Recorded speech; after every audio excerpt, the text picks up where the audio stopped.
And welcome into a very special brew. It's Morning Brew with Jaffe and Razor.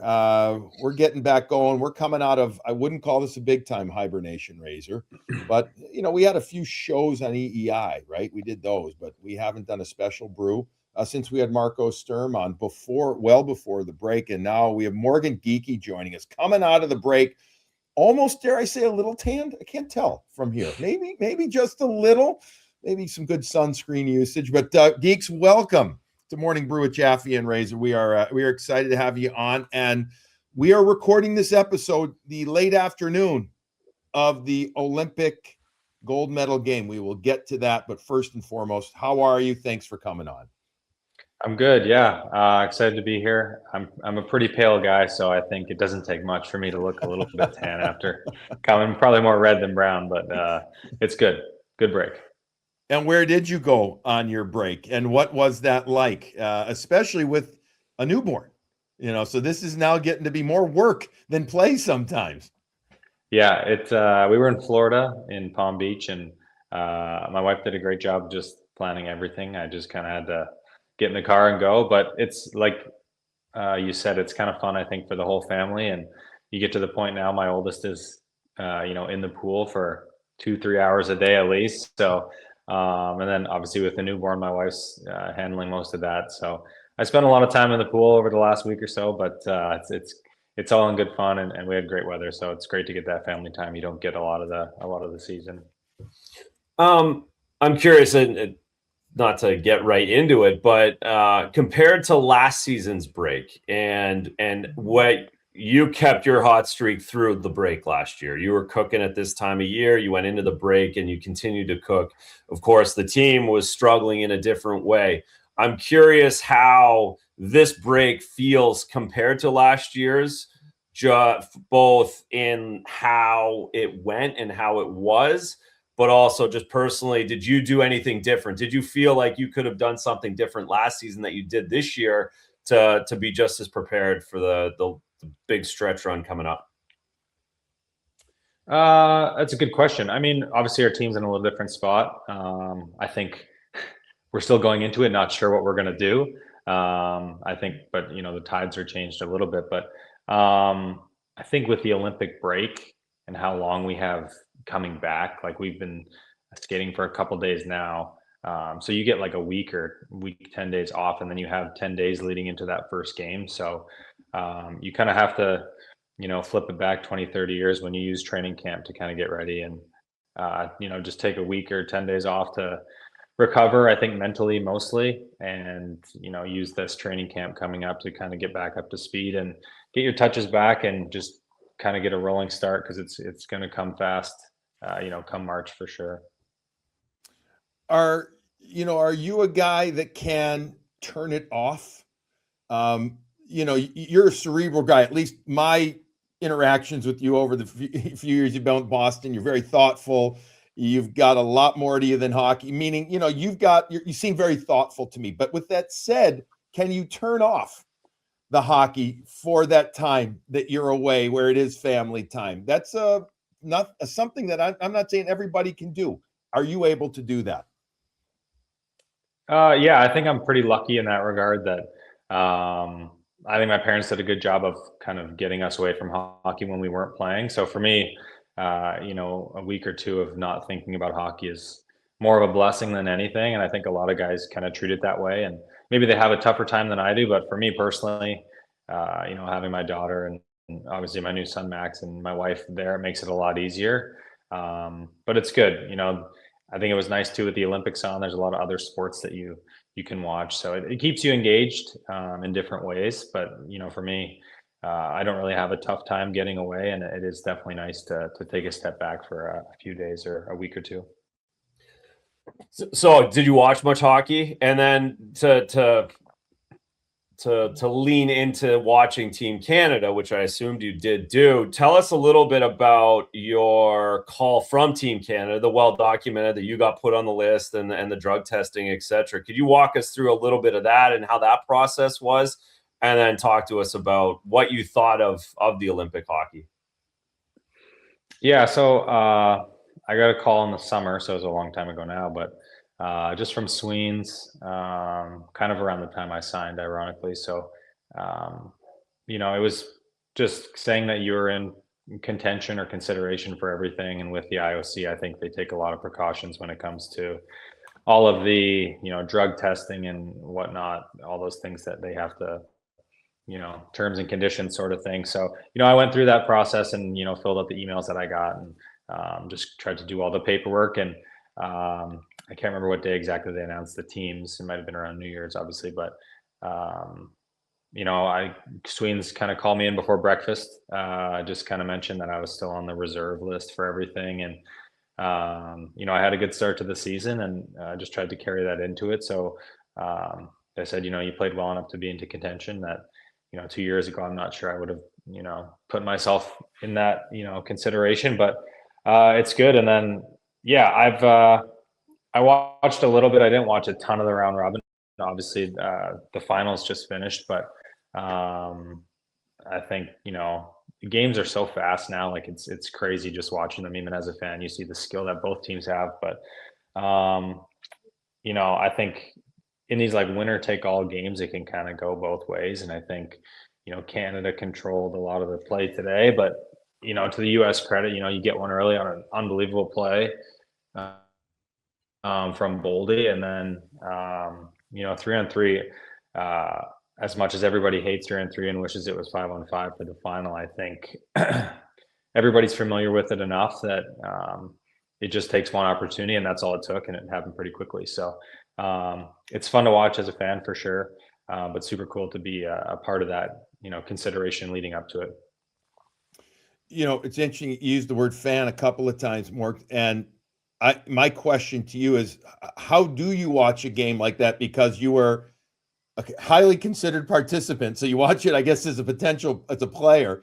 You're watching it as a teammate because you've got guys that that are playing, that you played with, like Marchand, but also guys that you play currently with in Swayman and McAvoy.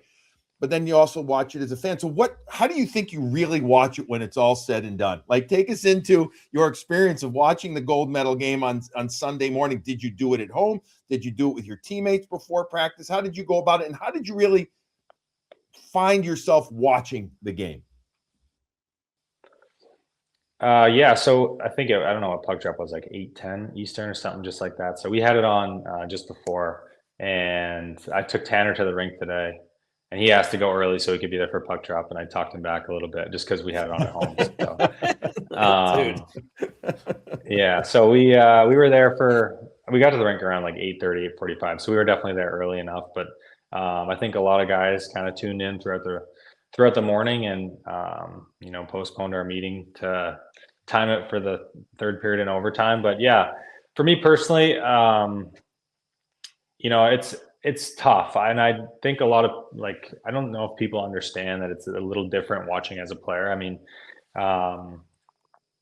just to be a part of something and being in consideration for it. And then, obviously not make the team, no matter how close I was. I think if you asked any kind of guy in that situation, they would, selfishly feel like they could be on the team and that they miss out. So it's not that you're cheering against them. You just kind of wish you were in their position that you could help them out a bit. So for me personally, in that game, obviously Marsh is on Canada and I know a couple guys over there, but I was cheering for the US. I think it's great to see Sway and Chuck bring some hardware back. And I think all you could ask for in that case was a great game, and they delivered. So it kind of had a little bit of everything, and you saw the star power on both sides. But yeah, it's definitely different. It's one of those things that you don't really think about as a young kid when you're cheering for your country. And then when you get to that point as a professional athlete, I think, selfishly you wish you were there. But like I said, they kind of delivered exactly what needed to be delivered, hockey wise and worldwide. And I think, helping continue to grow the game is a big thing, especially having the NHLers in the Olympics this year. So yeah, I think it was a great tournament all around. I went through a couple of Olympic breaks while I was playing, and I remember vividly once that gold medal game was played, it's like whether we're skating like you guys did this morning or the last couple of days, once that game ends, it's like, okay, now it's like getting back to it. Do you get that sense this morning's practice and thinking about the next couple of days of, all right, now it's everybody's done playing over there. It's business as usual here, and we gotta, hit the ground running. Yeah, I think for sure that's a big one. I think our coaching staff's done a pretty good job of kind of bringing things in the last couple of days, but you can definitely tell, especially when those guys are away, and obviously they're our best players that are over there.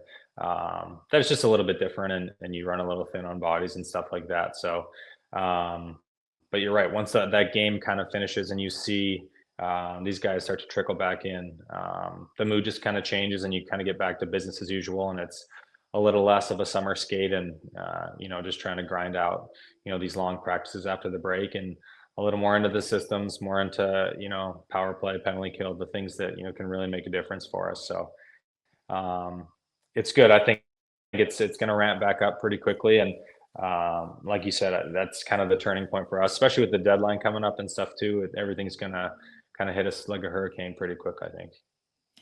Or a major snowstorm, a bombogenesis one, or whatever. Like we're exactly, yeah. In this area. How have you felt coming back? You mentioned a few minutes ago, talking about you got to treat it like many years ago, old school training camp. Like, have you been kind of cursing under your breath out there a bit at times with like the conditioning, or did it come back quickly? How are you feeling physically and mentally? I'm assuming mentally you're feeling great having gotten the break. Physically, I can't assume that.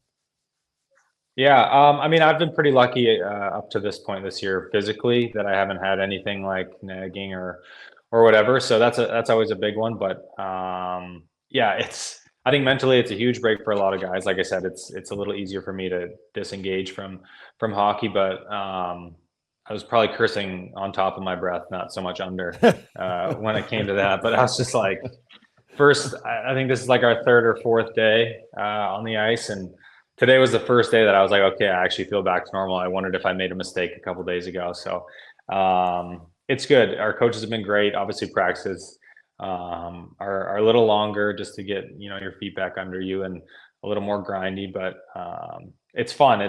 You can tell everything's pretty light right now, just with guys being gone, and the coaching staff sees that, and we have a great time out there. But it's just about time to kind of get back to work and just continue building on what we kind of led into, throughout January and towards the end of February, or sorry, the end of January.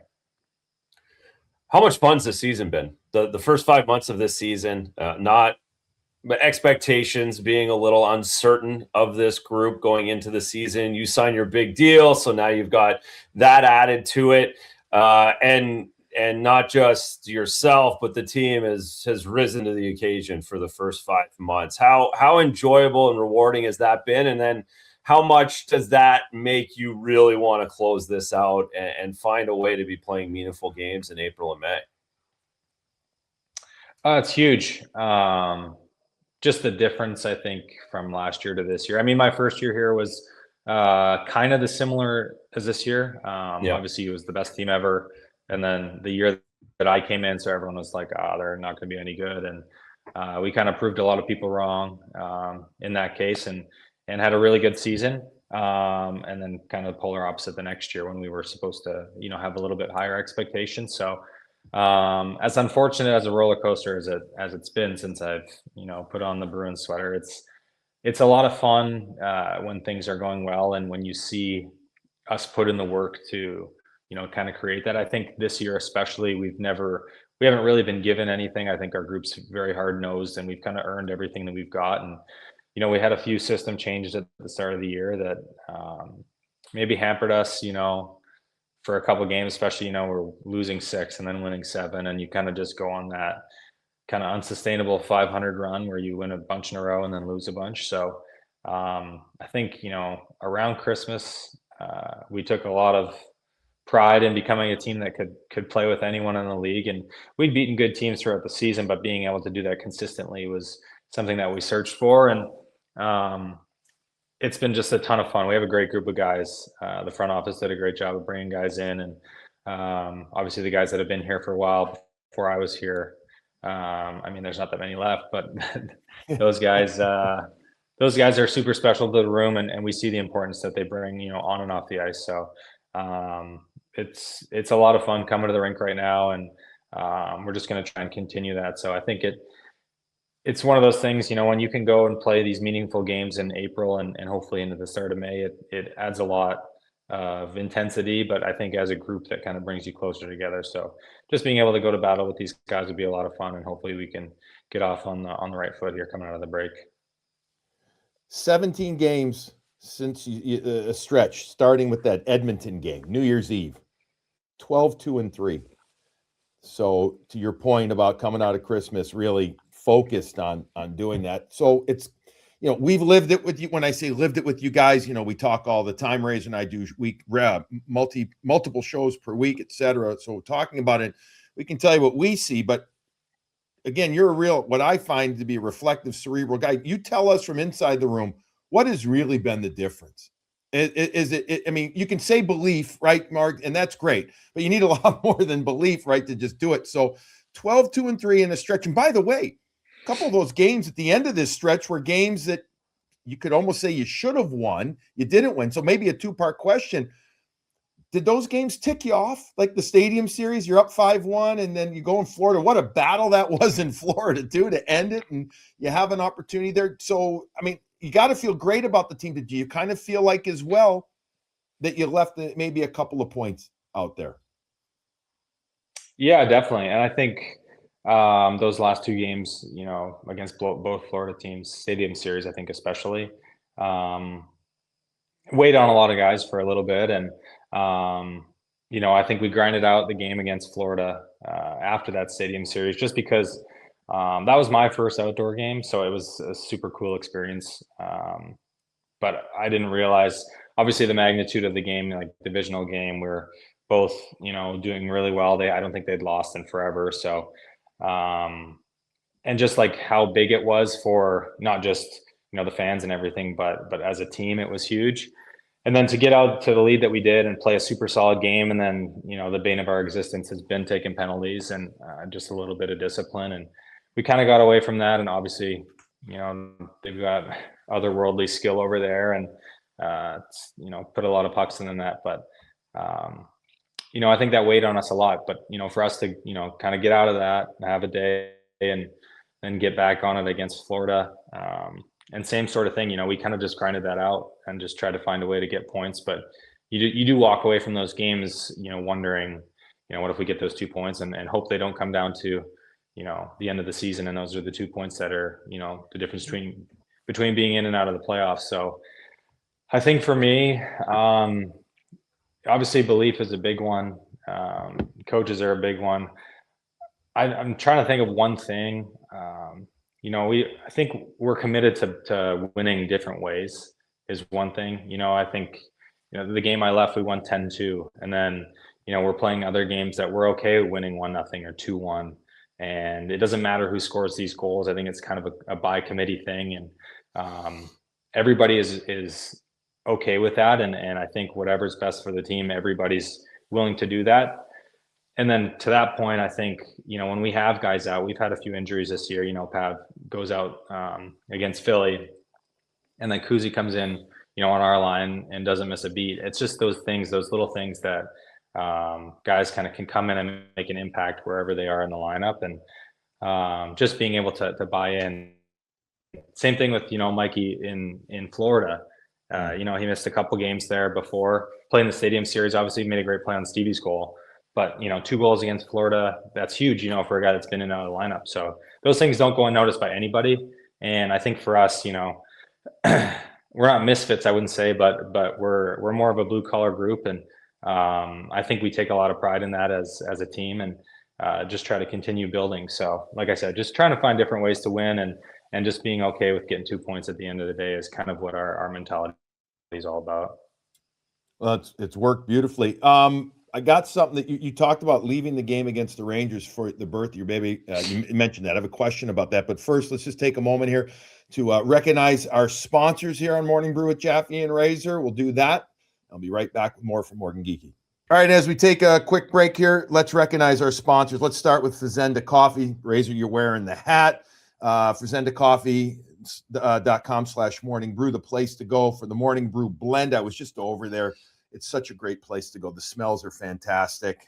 Got some more samples, so we'll get them out. You know who requested more, by the way?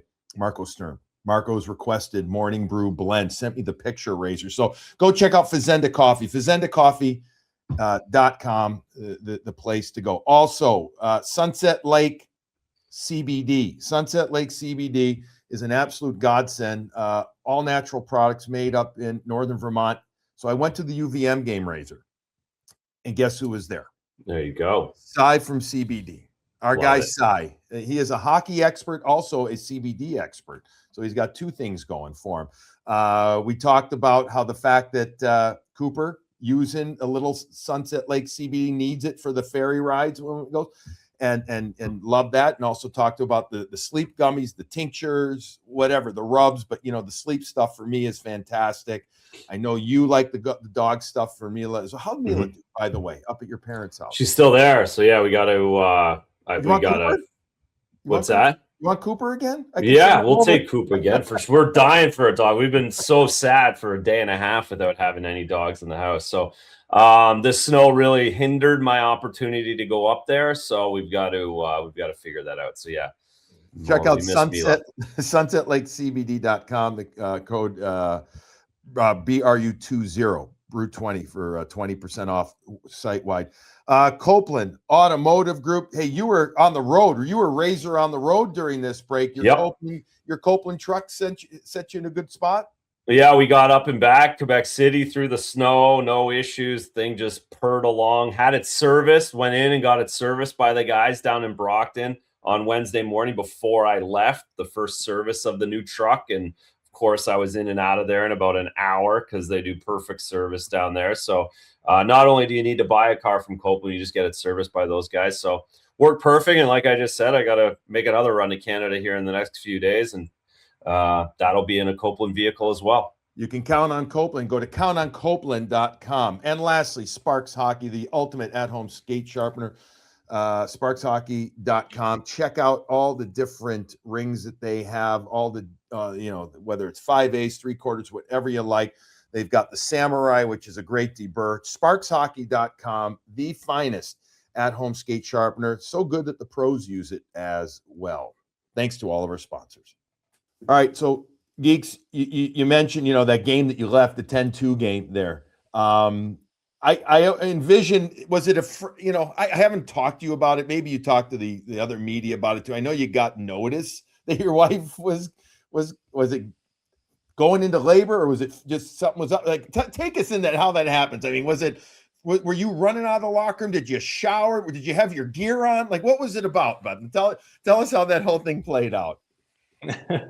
Yeah, I mean, for me, it wasn't as stressful as it was for her. So, we went to the game, and the funny part was we hadn't really told anybody up to this point. Like, we were keeping it pretty low key, and I think that's why when they announced it, kind of like on Twitter and stuff, people thought it was worst case scenario. And I learned that later that my brother had left the game the same day, and nobody knew why. So I think they were like thinking worst case. But anyways, we went to the game, and I think she was a little bit, wasn't feeling great, but she ended up going with Tanner, Jeannot's wife, to the game. And we were kind of just going business as usual, and she was at the game. Everything was fine. And I just told her, I said, if anything comes up, like, obviously hockey's our job and things like that, but there's a lot of things that are more important, and family being one of them. And I told her, I said, if I got to leave,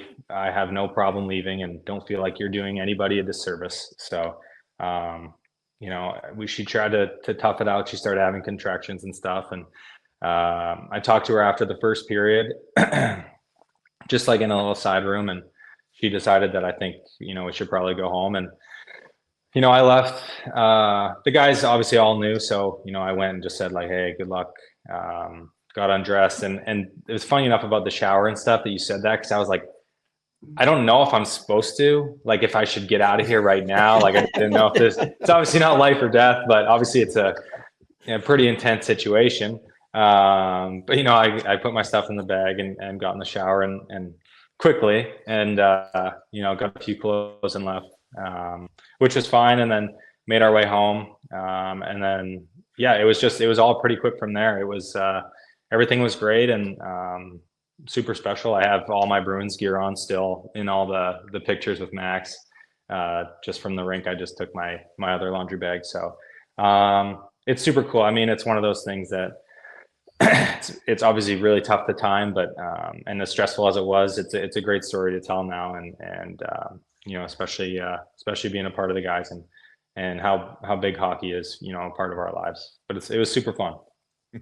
As all the married guys know, you were not making the right decision whether you showered or you didn't shower. You're going to be wrong either way. You're exactly. Losing that no matter what. Doing myself a favor at that point. Yeah, exactly. And it is an amazing story. And how again, teammates love that too, right? Like the teammates are more or as excited as you are when you're leaving the room, right? That energy that everybody has is. As a team, it feels like when your teammate has a baby, it feels like the family just got bigger. So I can imagine how excited everybody was. To flip gears to again, more business is I'm curious if you're a trade deadline guy. Do you know who's out there? Do you know who's on the block, who's the free agent is? Do you pay attention to that stuff off of the ice? Some guys do, some don't. And to that point, do you think about it this week? Obviously, you're in a much different situation than you ever have with your big deal, and you're not going anywhere, which is probably a little bit different than years past. Because unless you have that deal, everybody, I'm talking to the fans, like unless you have that deal, you don't really feel comfortable that week of trade deadline, no matter who you are. So I ask you if you're a deadline guy and what the difference is, I suppose, this year for you.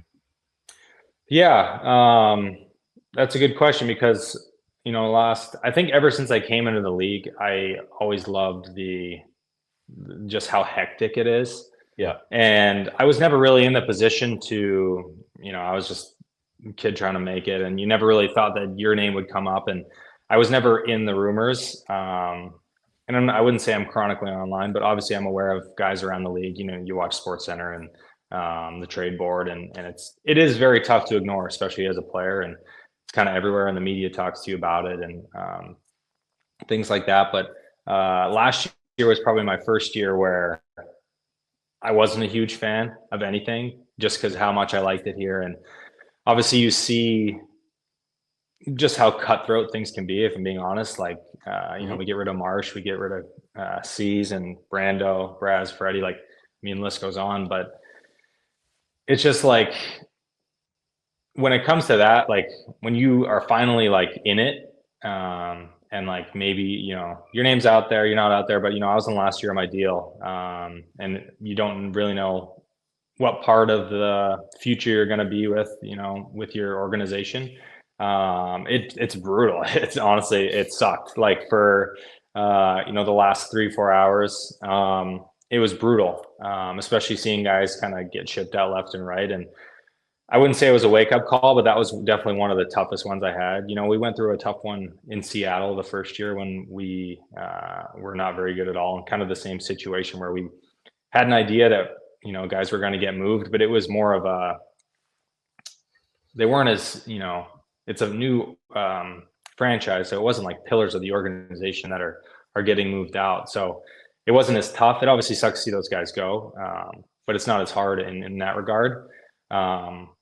But as somebody that followed along, and then now you're in it as an athlete, and you have to think about uprooting everything and kind of starting over. And then grass isn't always greener at the end of the day. So I know there's obviously guys around the league that want to trade and get traded, and things don't always end up the way they want to be or you want them to be. So I was just happy to stick around. Obviously this year, I'm lucky enough to be you know, on a longer term deal here, and you know, hopefully a part of the future for a little bit. And I think we've put ourselves in the position as a group to be able to maybe add something, you know, if we get off to a good start here coming out. But it sucks every year, you know, seeing guys walk out the door. So I think it's kind of a kudos to the group when you're bringing guys in, and you know, they've done a great job last couple of years of winning seasons, of bringing those right guys in to kind of complement everybody. So definitely follow along. I've been exposed to both sides of it now, and I'm going to try to stay a little bit less involved and kind of just react to the way that things come. But it's an interesting time for sure. You mentioned your new deal that you signed, so well deserved. You went out and you handled things beautifully early on. Then you went through that tough stretch that you were very forthright about. 12 games, no goals, 3 assists in that time. But in your last 8 games, 7 goals and 5 assists for 12 points. Doing some great stuff. With all that said, with regard to your new deal, Morgan, did you have to do anything different to say to yourself, I'm going to handle this now? Like, the expectations are there, the spotlight's even brighter there. And not just in the offseason, but in season, especially. Take us to that time. Again, you were very forthright. You talked about, I guess you like to change the color of your tape on your stick, et cetera. But even more deep than that, was there somebody who helped you get through that time? Or did you not need it? And how do you handle the pressure of now being one of the go-to guys for the Boston Bruins with that contract? Yeah. Obviously nobody wants to go through, you know, a stretch like that. And I'd said it before that I was very lucky to, you know, be pretty lucky for when it comes to like shooting and things like that. And I've talked about it before that I've seen stuff online that, you know, my shooting percentage is outrageously high, and it was about time that it kind of came down. So for me to go through that, I think was less a matter of if and more a matter of when. And it sucks when you're in it. And I said, like, when I scored in Dallas to end it, somebody asked me like, how good did it feel? And I was like, honestly, it didn't change a whole lot, you know, and maybe that was just the way the game was. And I thought there would be more of a you know, weight lifted off your shoulders, but I think it just always sucks when you're in it. And I've felt like, you know, over the last year or so, I've grown a lot as a player and kind of put things in perspective. And, you know, now I'm on a longer term deal. And the other thing that nobody mentions is, like, in that 12 games, like, I'm pretty sure we were like 9-1 or 8-2. Like, it was an outrageous thing. And so I could really care less. I feel like if we're 2-8 and you feel like you're kind of letting the team down at that point, it weighs a lot more on you, because that's what you're looked upon to do. But when guys are doing it, it doesn't really matter to me who's doing it. So just one of those things. But, you know, obviously family life kind of you try to keep it as light as you can and get away from the rink. It's a big one. You know, obviously I talked to Marco. I think the big one for me was Kells, and it wasn't like a super long conversation. Like, we talked about it and you showed me some clips, but he just said, I don't know how many goals I was at. But he had just said, like, let's say I had 25. He's like, 25 goals is a pretty good season if you never scored again. And I was like, if you put it in that perspective, I was like, you're not wrong. So plus it's just one of those things that, you know, if you're not winning, it makes things a lot worse. And we were fortunate enough to be winning, and everybody's kind of putting the puck in the net. So it's a lot easier to handle. And guys are great. Like, our team's awesome, super close. And guys, we talked a bunch, but I wouldn't say there was like one thing necessarily. I think I talked to a couple of guys about my baseball background and how I was changing everything. And I think it was Chicago. We were kind of just messing around. It was siblings trip, and we had some guys in there, and, you know, I put Dave's visor on and had the candy cane and crazy tape or whatever, which I think just kind of keeps things light. And, you know, fortunately I come out of it on the other side. And like I said, it's never as bad as it seems when you're in it. So just try to keep it light as you can in those situations. Especially when you're winning, right? At the end of the day, Yeah. that's really what it comes down to. What can you guys? You brought up the penalties a little earlier. What else for you do you think as a group needs to be focused on here down the stretch? Because again, you've been on these teams that have gone to the second round, and you know exactly what it takes to win playoff rounds. What needs to be ramped up? And so I guess that's more the question. What needs to be ramped up? Not necessarily what you need to do better, because everything needs to be better all the time. But what would you tell Fraser Minton is going to happen here the next 6 weeks that we need to be better at? I think you're right. I think the league's so good now that it's like everything has to be better every time you go into a game and you see somebody with a different strength. You seem like you're always falling behind if you're not getting better. But I think just the intensity of everything, and I feel like this is when the best players all kind of come out of, obviously they've been around all year, but I think you see them especially towards the end of the year when games matter as much as they do. And I think just the sheer importance of every play and every little detail kind of adds up. And for us, I think obviously, discipline's a big thing, and we've talked about that as a group and something that we've tried to focus on. But our power play's been great, but if our power play for the next half or the rest of the season decides to dive off a cliff, I mean, even if you end pretty well, being able to look back on and say like, oh, that's something that we could have improved or could have made a difference for us. It's just those little things that, every day kind of add up to those little wins. And I think just finding different ways to win is a big one for us. So I think we're kind of growing into the identity that we want to have as a group. But I think everything elevates around March, April, especially when you're kind of around that line like we are, and just trying to find ways to steal points everywhere you can and try not to take any game for granted. I'm just going to jump in because you just jogged a memory for a question here. Why is your power play so good? That for me by far is the biggest surprise. I never had you guys in the top 5. I know you can shoot it. I know David can. Never would have had you there. So obviously spotters in. Don't give away the state secrets, but what is it? Because it's legit. It's good, and it's been consistently good all year. Yeah, obviously we haven't really had any personnel changes, from the end of last year, I wouldn't say. I think a big one for us has been consistency. Like our unit really hasn't changed other than guys missing for injuries and stuff or whatever. That's a big one, but I think just being predictable. I think last year, a lot of the time, especially towards the end of the year, like you'd see flashes of us making really nice plays. And I think it was a play in Pittsburgh. We made a really nice play in Pittsburgh last year, and you could see it. Like we're just snapping it around, Mason scores. And that's how like we felt like we could perform as a unit. And then there's other times, during that last year where it's just like, we have no idea what we're doing. We can't get in the zone. I think entries are a big one. And I don't even think our entries are, towards the top end of the league. I just think that shows how bad we were at them at the end of last year. Face-offs, I think our face-offs are really good. Like Lindy wins a lot of draws, Mitzi wins a lot of draws. Just starting with the puck makes a ton of difference too. I think being predictable, I said it earlier, but that would probably be the biggest one for me. A spotter kind of puts us in position like, hey, we watch a pre-scout, we know what teams are going to do, and everybody's so good now. And basically, it's a copycat league. Everybody does the same sort of thing now. But just trying to find those little advantages that you can find, whether it's, going low or if they struggle on the left side versus the right side. Like it's just those little things that every team kind of figures out as the year goes on.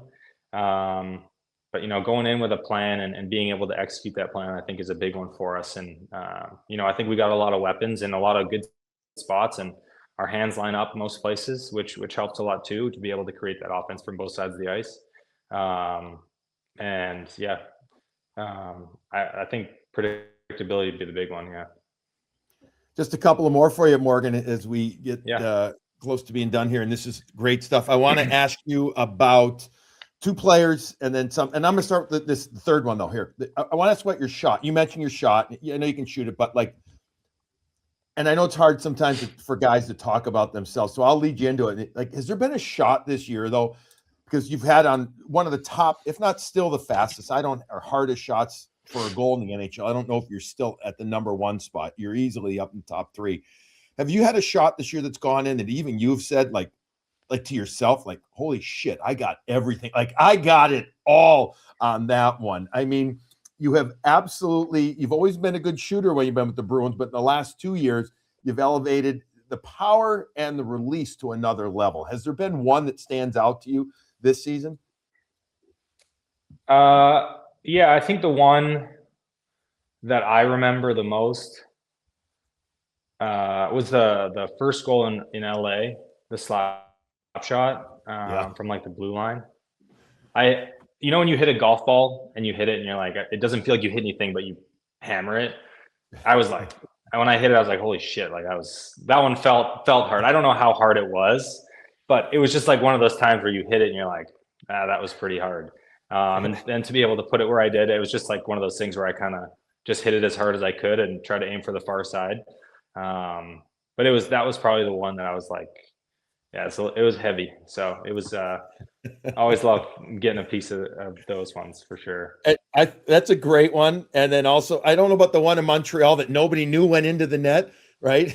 And ended up being awesome as well. I don't know how hard you felt, but that it's funny you bring up that LA one, because you had another one in that game too that was pretty darn good. You brought it that game. And it's something when you talk about that golf shot, like when you hit it pure, there's almost no feel. Now I'm talking from a very different level than you, but it's amazing how it's like a body check too. Sometimes you hit a guy and the hardest hits are sometimes the ones you actually don't feel as much, right? It just those ones are way more satisfying too than the shot. Yeah, they don't come around that often for me, but they're nice.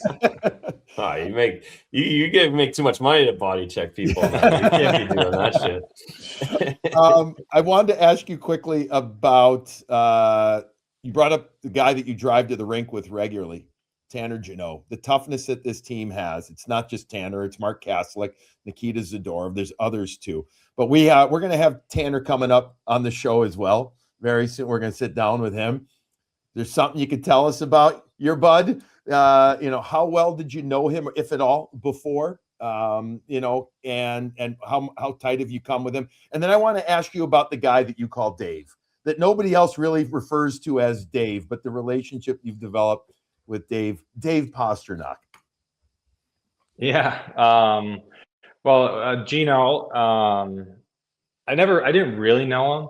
I had talked to him a little bit in the summer. If we rewind, I got sent down in Carolina the COVID year. That was like the taxi squad when it was like 5 guys, and I hadn't played in a while. They sent me down to Chicago. They're like, we don't know how long you're going to be down there, whatever. And obviously it's frustrating to go down, but he was in Chicago because it was Milwaukee and Carolina. So Nashville's team, because of the year, they just combined the team, which is a crazy dynamic that you obviously don't see very often. But I didn't know that. That's nuts. Yeah, it was.